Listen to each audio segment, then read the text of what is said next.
Gift from the Bigg City Engines.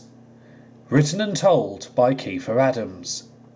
Puffa, who had originally been known as Marklin during his Sodor days, and his friend Little Owl, had come from Bigg City Port to help the Fat Controller's railway during a long spell of winter. Spring was slowly making itself known by this point, and after putting out a fire at the yards of Crosby shortly after their arrival, Puffa and Little Owl had been hailed heroes. A few days before she and Puffa were due to return home, Little Owl was making her way to the big station with a large goods train.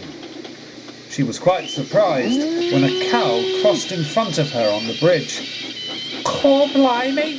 she cried as she came to a stop. Little Owl couldn't have known that this was Bluebell, who had caused trouble for the engines before. Toby wasn't far down the line when he got the distress call. Little Owl was impressed, as Toby, with his own knowledge of how to deal with cows, shooed Bluebell off the line and helped Little Owl with her goods train to the big station, making up whatever time the little dockyard engine had lost. After they arrived, Toby and Little Owl went to shunt the trucks away. Toby rested before he was due to go to the quarry. Just as Little Owl was leaving, a rather exhausted Edward pulled into the yard. "Cor blimey, love," Little Owl exclaimed. "You look worse for wear. Are you all right?" "I'm fine," panted Edward, "but Brendam Harbor's having quite the crisis. All the cargo is stacked up, but we don't have enough cranes to load or unload them." Little Owl pondered the situation. "Is there anything Puffa and I can do?" she offered. "We're quite familiar with these sort of situations back home." "Oh, don't worry about it, my dear," said Edward. "I'll be all right. Boko thinks we can manage, but I doubt that we can." Before Little Owl could say anything else, Edward puffed away. She began to wonder if she and Puffa could do something for Brendam Harbor. The next morning, Toby was resting at the quarry. He'd had an early start, and by the time Percy arrived to collect his first trucks of the day, Toby had already tidied the quarry. "I must say, Toby," said Percy, "it's been so nice having Puffa and Little Owl around, although I'm still finding myself calling Puffa Marklin." Toby chuckled. "He sounds like a good engine," he chortled. "Well, he was and he wasn't," admitted Percy. "I hear he might be helping the solution of Brendam Harbor." "Little Owl did offer to help," said Toby, and he told Percy what had been said. "Anyway, they don't need to do anything for us," Toby concluded. "Having them help us on the Fat Controller's railway is rewarding enough." Percy agreed. Toby went to fetch Henrietta so they could collect the quarrymen from the big station, while Percy went to prepare his trucks. Toby managed to collect the workmen, and he and Henrietta were soon making their way back to the quarry. "Toby," said Henrietta rather worriedly, "is that Puffa up ahead?" And indeed it was. Puffa did not look well at all. He was red in the face and steam was leaking everywhere. "Are you all right?" asked Toby as he came to a stop. "It's my safety valve," Puffa panted. "I was told by the Fat Controller to come and help you at the quarry, but I think I overdid it." "Don't worry," said Toby. "Allow me to help." Puffa was surprised as Toby coupled up. "You can't move me," he groaned. "You'll be surprised," said Toby. Toby pushed and puffed with every ounce of strength he had. Puffa was blown away as the tram engine, even with Henrietta in tow, managed to push him to the quarry. Luckily, a mechanic was on board Henrietta, and he was able to mend Puffa's broken safety valve. After that, there was no trouble for the dock tank engine at the quarry for the rest of the day. That afternoon, Puffa arrived at Brendam Harbor, feeling a lot better. Little Owl had just brought some empty trucks down from the junction. She had been observing the number of crates on the dockside, remembering what Edward had said. "Caw, what happened to you? You're a little rosy-cheeked," she exclaimed. "Oh, long story," replied Puffa. "What's going on here?" "Oh yes, I forgot to tell you." And Little Owl explained about Edward's predicament. "I was just wondering, I told Edward you and I might sort something out. He declined, but I think we can help." "Yes, you could be right there," observed Puffa. "The engines have all been gracious to us since the fire at Crosby. I think it's time we repaid them. Although, if you're suggesting who I think you are, I'm not sure if he's going to be comfortable moving to a new location." "Why not?" insisted Little Owl. "He might as well.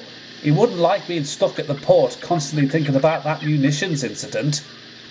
"Oh, it's worth a try," agreed Puffa. "Finish up here and I'll go find the Fat Controller." And with that, Puffa quickly departed from the harbour. Thomas was at the free berth shed near Tidmouth Station. He was being oiled up, ready for his afternoon run with Annie and Clarabelle. At that moment, Puffa came racing in. "Oh, hello, Marklin," Thomas chuckled. "Or should I say Puffa? You're never going to let me forget my old name, are you?" Puffa chortled. "Is the Fat Controller around?" "Oh, he's in the yard," replied Thomas. "Why?" "Little Owl and I believe that we might have solved Edward's harbour dilemma," explained Puffa. "Do you remember a certain crane at Bigg City Port when you came to visit us?" "You don't mean—" began Thomas. "Exactly," replied Puffa. "What do you think?" "I think he'll be perfect," said Thomas. "And I agree that you should tell the Fat Controller." Puffa did just that, and to his surprise the Fat Controller agreed. He too had been observing the troubles that the harbour had had, and thought what Puffa and Little Owl had in mind would be just right for it. Arrangements took time, but before it was time for Puffa and Little Owl to head back to the Bigg City Port, everything was ready.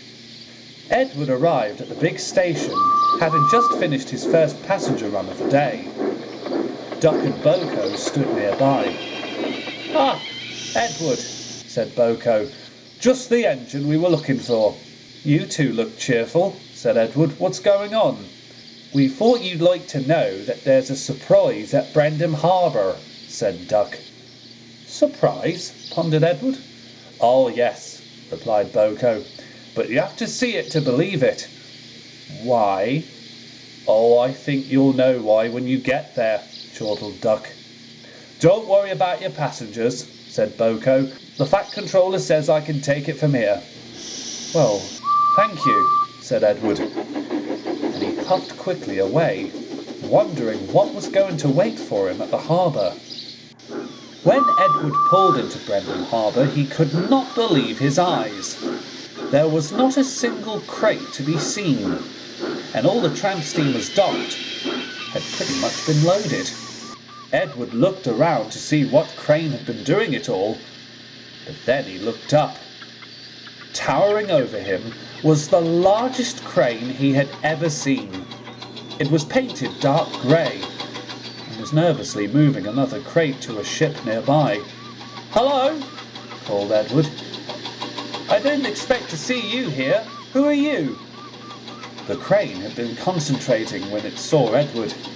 "Oh, hello," he stammered. "Big Mickey.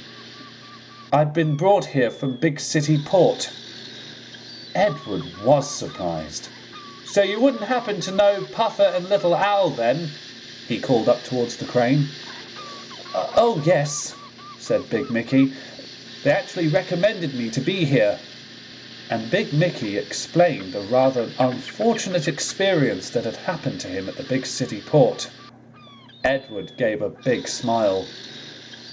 "Well, I'm sorry you went through that," he called, "but you are just what we're looking for. Thank you, Big Mickey. Keep up the good work. And Edward was soon out of sight.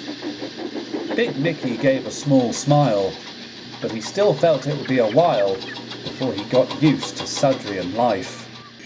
The next day, unfortunately for the Fat Controller's engines, it was time for Puffa and Little Owl to return to the Bigg City Port.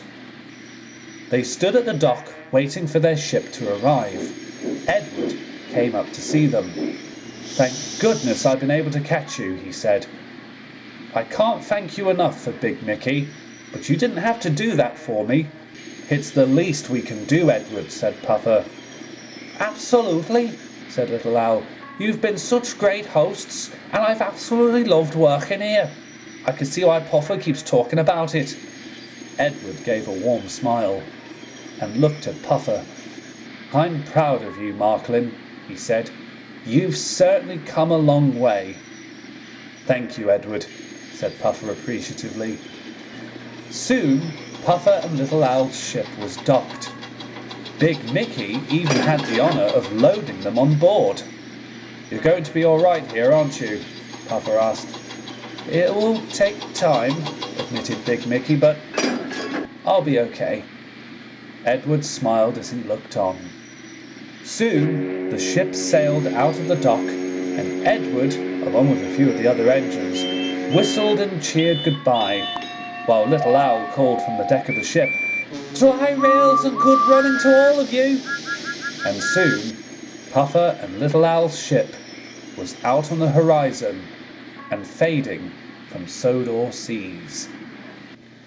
A few days after Puffa and Little Owl had settled back at the Bigg City Port, Puffa went to collect a passenger train. "Well, bless my soul!" exclaimed old Ted, who was often Puffa's caboose wagon. "I was wondering when you'd return. Did you have a nice time on your old line?" "Oh, it was wonderful," said Puffa. Old Ted then gave a nervous look. "What happened to Big Mickey?" he asked. "One minute he was here, the next minute he's gone." "Oh, he's working on my old line now," said Puffa. "Little Owl and I thought that after the munitions incident he deserved a new lease of life." "Well, I'll miss that crane," said old Ted. "But I'm glad you and Little Owl are back, Puffa. You've certainly got a lot of catching up to do." "Indeed," Puffa agreed. "Let's get you and the coaches out for a nice run." "Absolutely," smiled old Ted. "By the way," he added, as Puffa coupled up to the train, "what was your old line like anyway?" Puffa smiled. "It's a railway unlike anything you could possibly imagine." Puffa then pulled his train and old Ted across the bridges and rails of the Bigg City Port. He sensed he would never get to travel to Sodor again, but as long as he knew that the engines there were happy, that was good enough for him. He knew his one and only place with Little Owl was at the Bigg City Port, home of Captain Star and Captain Zero's tugs. And as for Big Mickey, well, it would be a long time before he revealed himself again to the engines of Sodor. And we know what happened when he did, don't we?